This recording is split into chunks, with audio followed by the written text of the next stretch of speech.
하나님은 살아계십니다. 예, 믿으시지요? 예, 하나님은 나와 함께 계시고 나를 주목하여 보고 계시고 나에 대해서 모르시는 것이 하나도 없으시다고 성경은 말씀하고 있어요. 하나님은 나를 사랑하시고 나를 위한, 나를 향한 놀라운 계획들도 가지고 계십니다.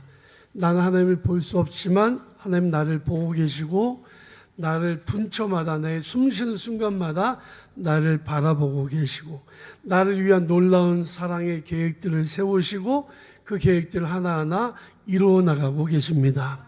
우리가 이런 하나님의 능력과 그 은혜를 체험하기 원한다면 필수적인 조건이 있어요. 그게 무엇이냐면 첫 번째는 믿음이고 두 번째는 순종입니다.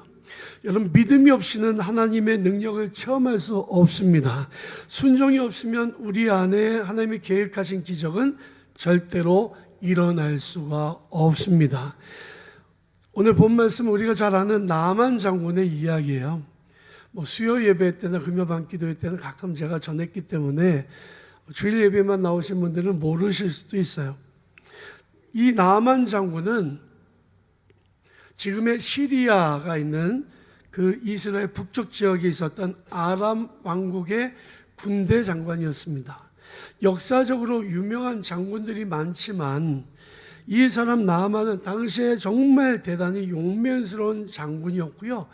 아람 왕국이 주변에 맹위를 떨칠 수 있었던 이유는 바로 이 사람 나아만이 있었기 때문입니다. 그런데 이 사람에게는 문제가 하나 있었는데 치명적인 질병을 가지고 있었던 거예요. 몸이 썩어 들어가는 문둥병을 가지고 있었다는 거죠. 지금은 한센시 병이라고 말하고 1960년대 이후에는 치료약이 나와서 이제는 불치의 병이 아닙니다. 그런데 옛날에는 살다가 보면 손가락이 떨어져 나가고 발가락이 떨어져 나가고 발목이 떨어져 나가고 이러면서 사람이 죽어가는 거거든요.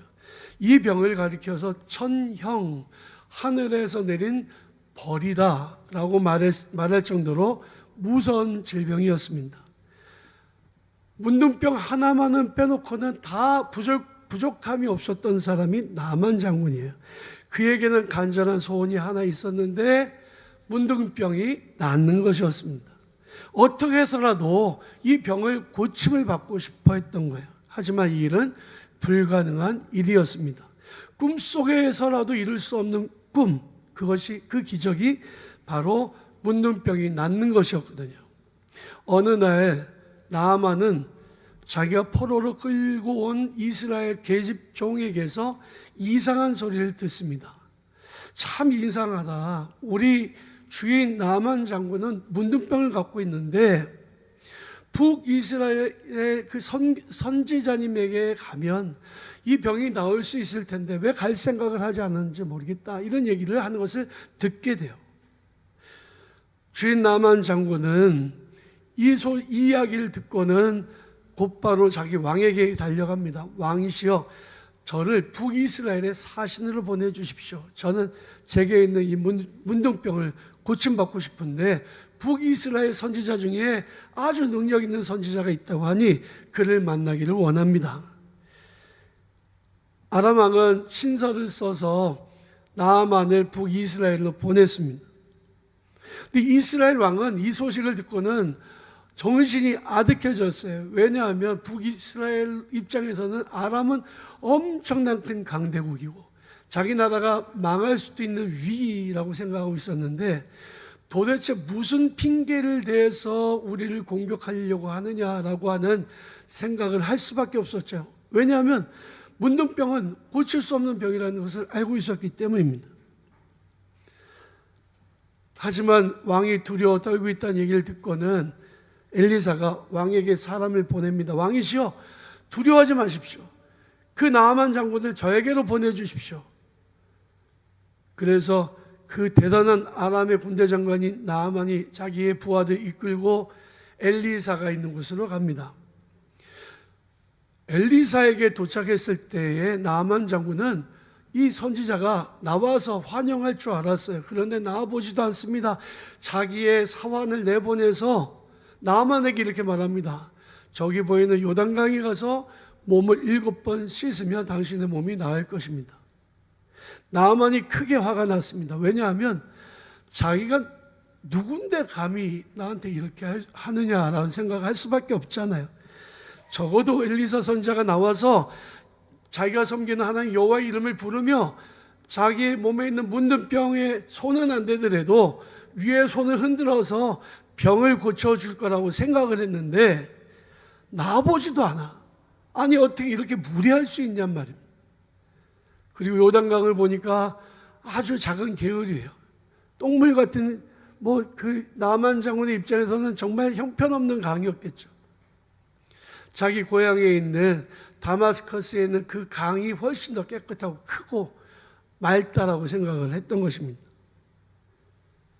그는 크게 화를 내며 자기 나라로 돌아가려고 했습니다. 그대로 돌아가면 아마 전쟁이 일어날 수도 있었겠죠. 그러나 나아만의 부하들이 이렇게 말을 합니다. 선지자가 이보다 더 큰 일을 하라고 해도 그대로 하지 않았겠습니까, 장군님?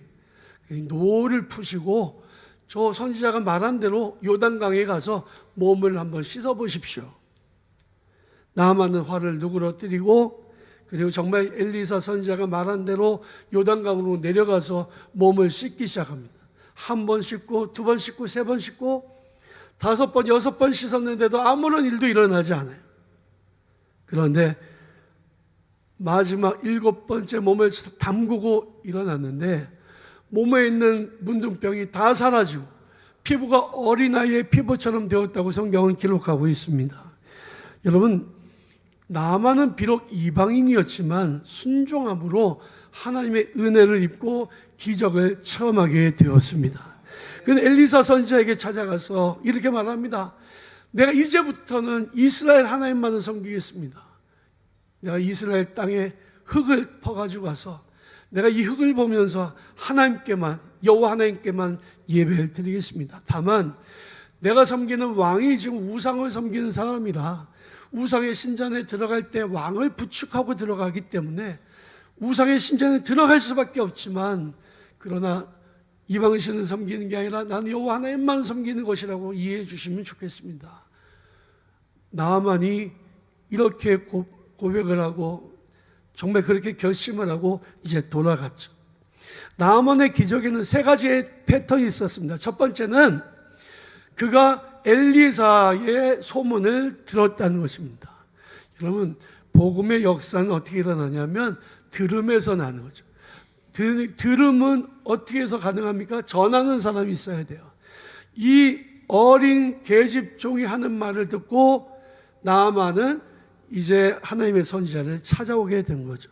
그래서 듣는 게 중요합니다. 두 번째는 소망을 갖는 게 중요합니다. 아유, 엘리사 선지자를 찾아간다고 해서 뭐 나을 게 있겠어. 이 문둥병은 아무도 못 고쳐. 이랬다면 아마 어떤 기적도 일어나지 않았겠죠. 이야기를 듣고는 소망을 가졌습니다. 아, 나도 가서 지금 엘리사 선지자를 만나봐야 되겠다. 불가능한 일은 믿는 자에게는 없습니다. 하나님 앞에 믿음으로 나아가면 하나님이 허락하시면 기적은 일어나게 되어 있어요. 하나님 살아계시기 때문에, 지금도 우리 함께 하시기 때문에 우리 하나님 앞에 기도하면 하나님 들어주실 수 있습니다. 중요한 것은 내가 소망을 잃지 않는 거예요. 세 번째는 말씀을 듣고 순종했다는 것입니다. 나아만이 기분 나빠. 어떻게 나한테 이렇게 할 수 있어? 그리고 돌아갔다면 어떤 일도 일어나지 않았겠죠. 그런데 엘리사의 말대로 요단강에 내려가서 몸을 7번 씻었더니 문둥병이 깨끗이 고침을 받게 되었다는 것입니다. 여러분, 나아만에게 요구되었던 것이 무엇이냐? 절대 겸손, 절대 순종입니다. 교만한 사람은요, 겸손할 수 없어요. 엘리사 선지자가 요단강에 가서 몸을 씻으라 했을 때 그는 분노했습니다. 왜? 내가 도대체 어떤 사람인데 나한테 이렇게 무례하게 할 수 있냐? 그런데 요단강으로 내려갔다는 것은 그가 교만을 버리고 겸손을 택했다는 거 아니겠습니까? 겸손히 말씀에 순종했더니 기적이 일어났던 거죠. 우리가 살고 있는 이 세상에 정말 어렵고 힘든 일들이 정말 많이 있습니다. 어떤 것들은 나만이 느꼈던 것처럼 문둥병처럼 절대로 고침을 받을 수 없는 문제가 있다고 생각될 수도 있어요. 누구도 해결할 수 없는 어려운 문제들이 있을 수 있습니다. 그러나 하나님이 살아계시기에 우리는 그 수많은 문제 가운데에서도 우리를 도우시는 하나님의 은혜를 경험할 수 있고 기적을 체험하게 될 수 있다는 사실을 여러분 믿으시기 바랍니다. 중요한 것은 하나님 앞에 겸손한 것이고 순종하는 것이죠. 저는 원래 부목사로 8년 도봉교회에서 사역을 했습니다. 사역을 마치고는 일본으로 선교사로 갈 계획을 가지고 있었어요. 이때가 2001년의 일이었는데 저에게는 하나님이 여러 번 일본 선교에 대한 비전을 주셨고 그리고 꿈으로도 하나님 말씀하셨기 때문에 저는 하나님이 저를 부르신다고 믿었습니다. 그리고 일본 선교 사역을 조금씩 준비해 왔어요. 그러다 어느 날 일본의 나고야에 있는 나고야 미나미 교회에서 초청이 왔습니다. 그 교회 목사님이 이제 70이 다 돼가서 은퇴할 때가 됐는데 후임자로 올 수 없냐고. 그 교회는 도봉교회 권사님 부부가 가서 그 교회를 섬기고 있었는데 굉장히 열정적인 분이에요. 그래서 막 교회 분위기를 막 들었다 놨다 막 이렇게 하는 분이라 영향력이 있었습니다. 올 수 있냐 그래서 이것이 하나님의 부르심인가 보다라고 생각하고 가겠다고 이야기했죠. 그냥 그 목사님이 은퇴할 때까지 한 2년이 남았는데 그 사이에 제가 여러 번 가서 집회도 인도하고 또 그 예배 때 설교도 하고 했습니다. 그 교회 목사님은 한국 분인데 미국 시민권을 가지고 있었어요. 그분이 하는 일은 우리 불법 체류자들이 한국인들이 어려움을 겪으면 그분들을 도와주는 일들을 하고 있었습니다. 당시에 지금 우리나라가 잘 살고 있지만 그 당시에는 일본이 훨씬 더 잘 살았고 임금도 훨씬 더 많이 줬어요. 그래서 일본에는 관광비자로 갔다가 눌러앉아서 돈을 버는 불법 체류자들이 많이 있었습니다. 지금 우리나라가 지금 태국에 태국 사람들이 와서 관광하러 왔다가 불법 체류한다고 그럴 수 있느냐 이러고 있지만 우리나라도 불과 20년 전에는 일본에 가서 불법 체류하면서 돈을 벌어왔단 말이에요. 그 교회 목사님은 한국인들이 사고를 만나거나 사기를 당하거나 아니면 월급을 제대로 못 받으면 대신 가서 받아주는 일들을 하셨습니다. 그 교회는 한국인 불법 체류자들이 한 5, 60명이 모여 있었고요. 그래서 서로 돕고 정보도 교환하고 격려도 하는 일들을 했습니다. 그런데 그 목사님이 은퇴하고 나면 그 뒤를 이어서 저한테 이제 그 일을 해달라고 요청을 하는 거예요. 그래서 찾아갔습니다. 나고야에 도착했는데 나고야는 일본에서 세 번째로 큰 도시예요. 근데 도착하자마자 매미가 얼마나 많은지요. 매미가 엄청나게 옵니다. 그런데 한국에서는 매미가 어떻게 불어요? 매매매매매매매 이러고 그러잖아요. 그런데 제가 도착했더니 그 매미들이 어떻게 오냐면 써 이러고 그래요. 제가 그렇게 우는 소리는 처음 들었거든요. 이게 도대체 무슨 소리냐? 이 일본은 이상하게 운다. 그리고 나중에 제가 찾아봤더니 일본말로 쏘쏘는 그냥 그래, 별로야, 보통이야 라고 하는 의미가 있는 말이에요. 참 신기했죠. 나고야 미나미 교회에 도착해서 목사님하고 인사하고 그리고 제가 게스트하우스 교회에 있어서 거기 짐을 내려놨는데 바로 창문 바깥에 그 목사님이 닭을 키우고 있었어요. 근데 그 닭이 제가 들어가니까 막 울기 시작하는데요. 어떻게 우냐면 우리나라는 꼬끼요 하고 있잖아요. 미국 사람들은 코코다가닥을 이렇게 운다고 그러잖아요. 저희 워낙에 일본은 키키에 이렇게 운다고 돼 있어요. 그런데 어떻게 우냐면 왁가라나이 하고 우는 거예요. 아니 제가 이게 거짓말이 아니라 제가 그렇게 들었어요. 왁가라나이 하고 우는데 너무 신기하잖아요. 그래서 제가 이게 분명히 일본말하고 비슷한데 그 당시엔 일본말을 못해서 잘 그래서 제가 목사님한테 물어봤습니다. 목사님 키우시는 저 닭들이 와카라나이 하고 우는데 도대체 일본말 같은데 무슨 뜻이에요? 그랬더니 그 뜻이, 목사님이 웃으면서 얘기하길, 그 뜻은 나는 잘 모르겠다 이런 뜻이라죠. 와카리마시다 그러면 와카리마스 그러면 알겠습니다거든요. 나이가 붙으면은 부정문이에요. 그래서 모르겠다 이런 뜻인데, 아니 내가 가자마자 갑자기 닭들이 나는 모르겠다 이해가 안 갔어요. 도대체 무슨 뜻이지? 나중에 저는 하나님의 뜻을 알게 됐어요. 매미들이 쏘쏘하는 이유도, 닭들이 와카라이 하는 이유도 다 하나님이 미물들을 통해서 저한테 알려주신 뜻이다는 것을 알게 됐죠. 나중에 제가 일본에 있는 목사님을 만났는데요. 제가 일본 교회 거기를 가려고 했다 그랬더니 저한테 정색을 하며 말하기를, 목사님 거기 안 가길 너무 잘했어요. 그 교회 목사님이요, 생각보다 좋은 목사님이 아니었어요. 그 교회만 갔으면 고생만 하다가 이용만 당할 뻔했어요 라고 이야기를 해요. 사실 제가 안 가게 된 이유는 그 목사님이 내내 가만히 있다가 나중에 제가 간다고 다 결정되고 난 다음에 돈을 1억 5천을 달라고 하더라고요. 물론 그 목사님이 은퇴를 할 때 돈이 필요하긴 했겠지만 당시의 돈은 1억 5천 큰 돈이었거든요. 교회에서 저를 위해서 개척교회를 해주려고 했던 돈이 1억 5천이 있었는데 그 얘기를 듣고는 그 돈 달라는 거예요. 그래서 저는 돈 주고는 안 간다. 그리고 제가 안 갔어요. 기도하고 그리고 결단하고 가지 않고 개척교회를 했습니다. 저는 일본 선교가 사명이라고 믿었기에 제가 와카라나이 사건 이후에도 일본에 여러 번 갔어요.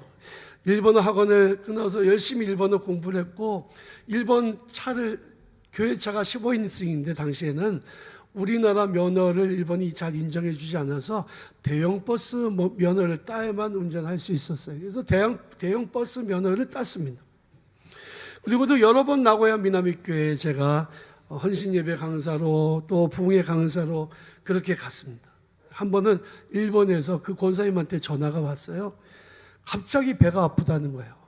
이게 담낭에 돌이 있었는데 이게 갑자기 담낭 쪽이 아프다는 거예요. 여기가 아픈데 이게 담낭염은 통증이 시작되면 아기 낳는 것보다 더 아프다 그렇거든요. 너무너무 아프다. 갑작스러운 통증이 시작이 됐다는 겁니다. 일본에 불법 체류자 신분이기 때문에 병원도 못 가. 만약에 병원에 가서 치료를 받으면 신분이 드러나서 추방돼요. 그런데 그 동안에 치료도 못 받고 너무 힘들 것 같다라고 이야기를 해요. 근데 전하는 도중에 하나님이 저한테 제 마음에 강하게 말씀하시기를, 네가 가라. 네가 가라 하와이도 아니고 네가 가라라고 하는 음성이 들렸어요. 그래서 제가 나고야는 당시에 비행기 값도 비쌌고요. 제가 부목사가 무슨 돈이 있겠어요. 여유도 없는데 아니 갑자기 제가 어떻게 가요? 그런데 다시 말씀이 들리기를 네가 가라. 그래서 제가 전화에 대고 권사님 제가 가겠습니다 라고 이야기했습니다. 그리고 일본 갈 준비를 해서 그날 밤에 비행기 타고 일본에 갔어요. 나고야에 도착했을 때 그 권사님이 집에 누워 있었는데 너무너무 통증이 심하니까요.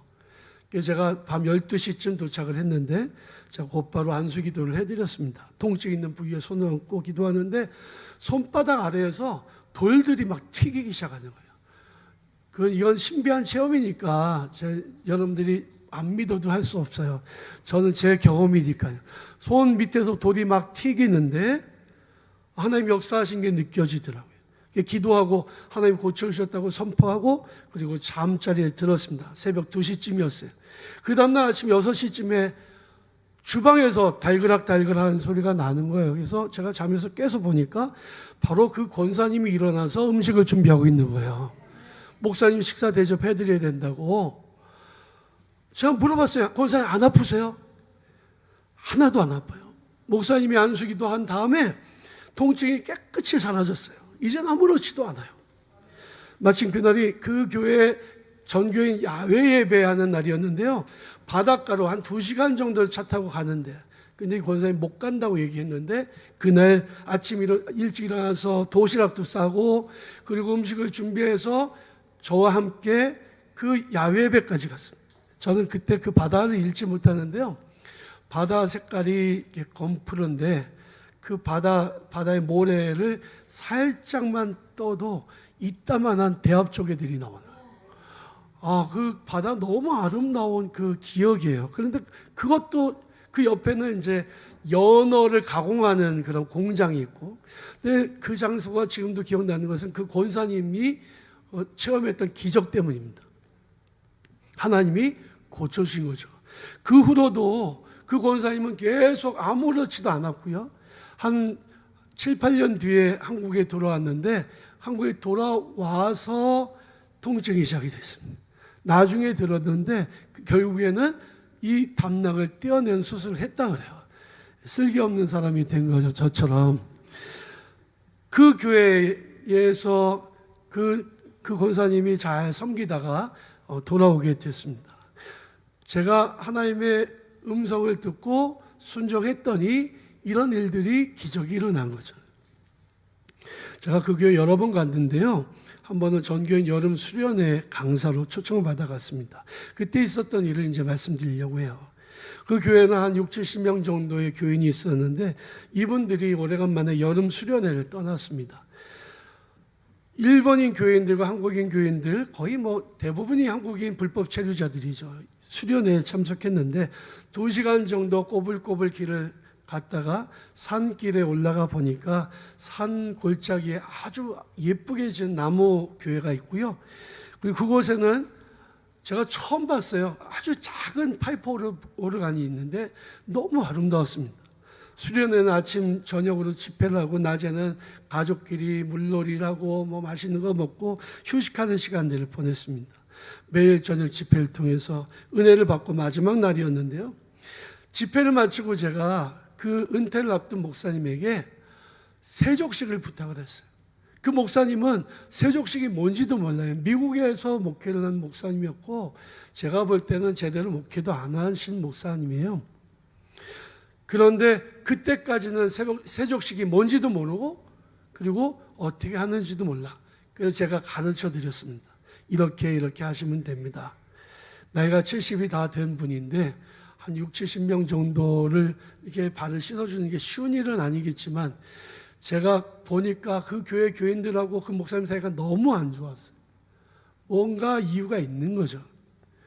세족식 하는 방법을 알려드리고 그리고 그분이 발을 씻어주시고 그리고 수건으로 발을 닦아주면 그 교인이 저한테 와서 안수기도를 받는 식으로 한 2시간이 훨씬 넘게 진행이 됐습니다.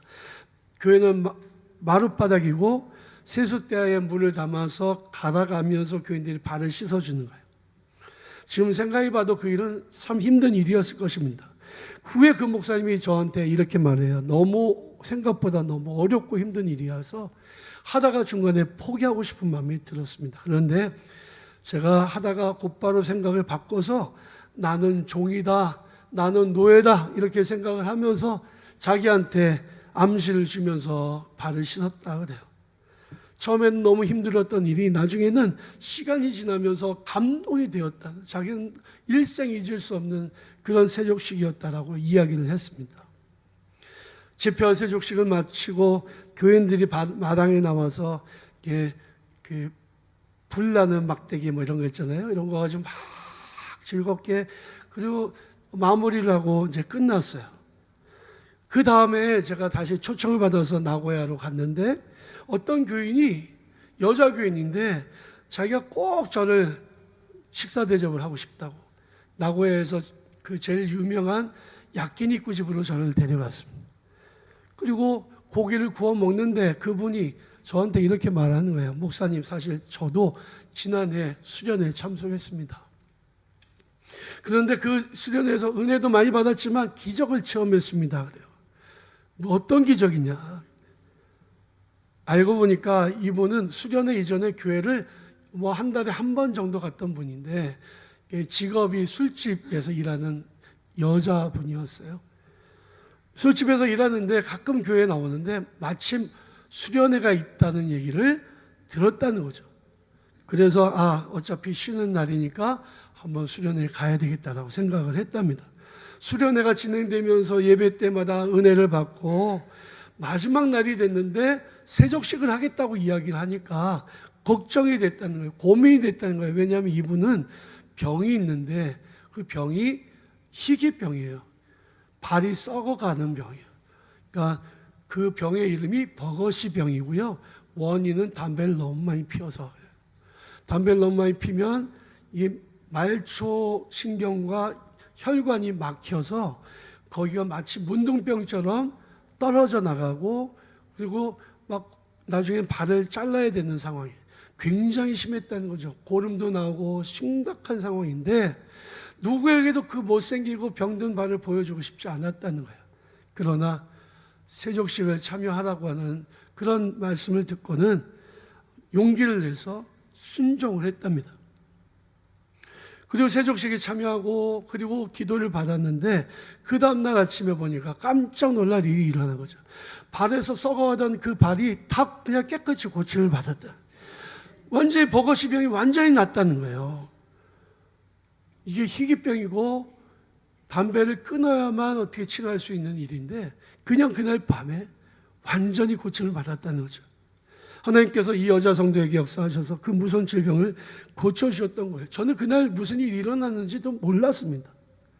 나중에 1년 뒤에 그 여자 성도가 밥을 사주면서 알게 된 일이죠. 그 여자 성도는 그 일이 있고 난 다음에 교회를 한 번도 빠지지 않고 집이 좀 먼데 매주 택시 타고 예배에 참석했다고 합니다. 그날 밤 기적은 그 늙은 은퇴를 앞둔 목사님의 순종과 그리고 부끄럽지만 자기 발을 내놓은 이 여인의 순종을 통해서 하나님께서 기적을 허락해 주신 거라고 저는 분명히 믿습니다. 여러분, 순종은 기적을 낳습니다. 하나님 살아계십니다.